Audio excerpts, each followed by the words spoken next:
Sabi dito, well, kung kontento ka na sa kalagayan mo ngayon at di ka magdadagdag ng effort para umalis sa minimum wage, kakainin ka ng capitalist system, and that's how it works.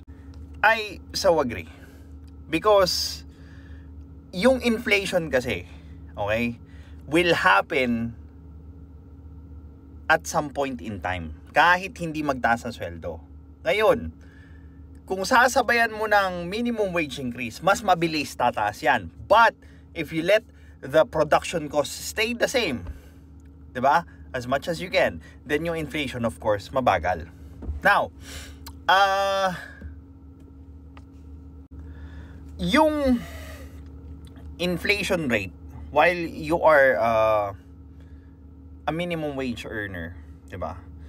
Like for example, hindi naman tayo mag-increase. You can live off with a minimum wage salary nang mag-isa ka lang. Ibang usapan, of course, kung magpapamilya ka.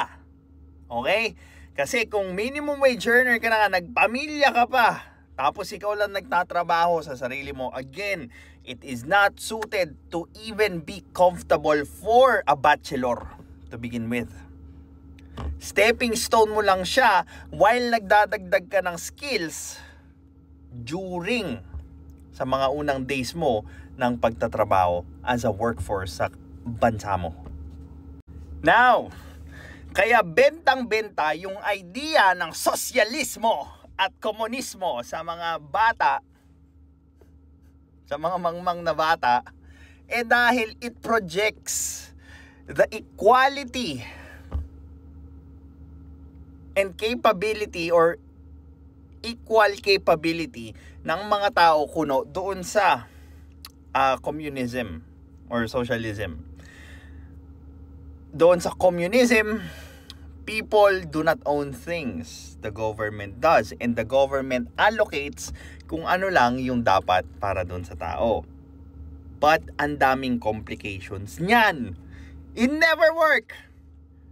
No communist countries ever succeeded until such binigyan nila ng touch ng capitalism yung society nila or yung bansa nila. China, Russia, etc. Diba? So, nung nagkaroon ng touch ng capitalism, na-empower yung mga tao na magkaroon ng incentive, dagdag na kita para doon sa dagdag na effort at trabaho na nagawa nila. Ngayon, yung mga bulag na bulag doon sa idea ng sosyalismo, na aalagaan sila ng mga nasa higher class because mahina kasi ako, hindi ko kayang mag-improve. Yun yung mga subscriber nung ganong klaseng mindset. Ayaw nilang umalis sa pagiging komportable dahil nga nakakakuha sila ng benefit.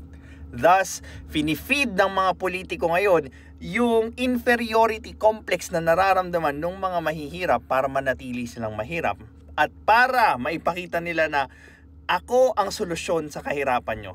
Never magiging kayo, and that's dangerous. Kasi pinauubaya mo yung pag-unlad mo sa ibang tao. Paano kung hindi kumilos yung ibang tao? O paano kung niloloko ng ibang tao? Diba? So, hihintayin mo yung ibang tao na mag-improve ng buhay mo. Diba? Basic